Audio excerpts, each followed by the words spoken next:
My name is Pentea Hagigi. I am an independent curator working with the Vancouver Art Gallery on the exhibition Parviz Tanavoli, Poets, Locks, Cages. This exhibition includes about 147 works by Parviz Tanavoli, sculptures in different mediums, bronze, silver, ceramic. It includes also paintings and drawings.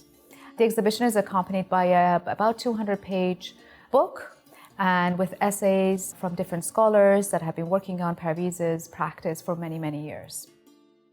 Parviz moved to Vancouver, and of course it wasn't his first exposure to the West, in 1989 with his 3 children and his wife, Manisha. And he always says that he thought he had found paradise, and it was so beautiful here. And right away they decided to make Vancouver their home. So he was moving, and he kept his studio in Iran, of course, as he does still. And he was moving for work back and forth, but he did have a small studio in Vancouver at that time. And he made mostly ceramic work because the larger bronze pieces needed a foundry.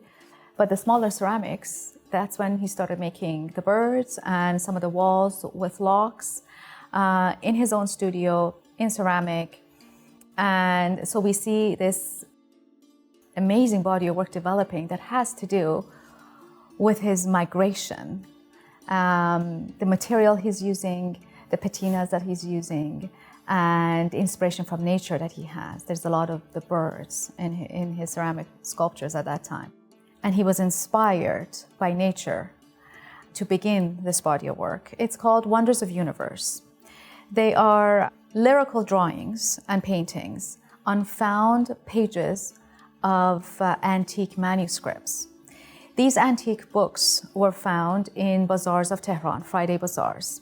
And sometimes there were missing pages, sometimes they were bitten by mice on the corners, sometimes they were handwritten calligraphy on them.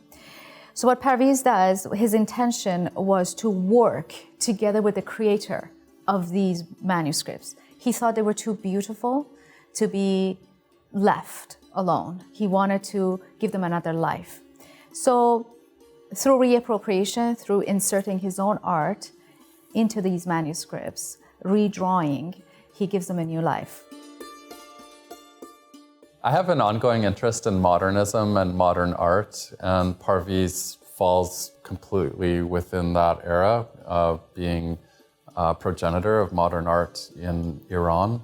So this is a really important exhibition, not only for Vancouver and Vancouver Art Gallery, but for the world. We're contextualizing a lifelong career of art making and thinking. It will, I think, be an exhibition of record that we will not only exhibit and interpret this work, but there will be a major publication which will create a legacy for Parviz and for our communities. This is the first time that people in his adopted city of Vancouver will get to see a fairly comprehensive exhibition of his work, all brought together in one place at one time.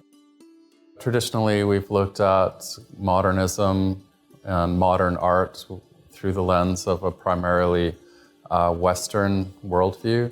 And of course, that's just one small portion of what was happening globally during modernism. I think that it's necessary to look internationally to examine the impact of these forces, which did reach people all around the world in many ways that have not been documented, that those stories haven't been told. And it's also an opportunity to look at the work of artists in international contexts in modernism that are incredible artists that have been under-recognized. And to bring that art to Vancouver is incredibly exciting, and I think really important for who we are as an institution at Vancouver Art Gallery, that a gallery that will connect the local with the international.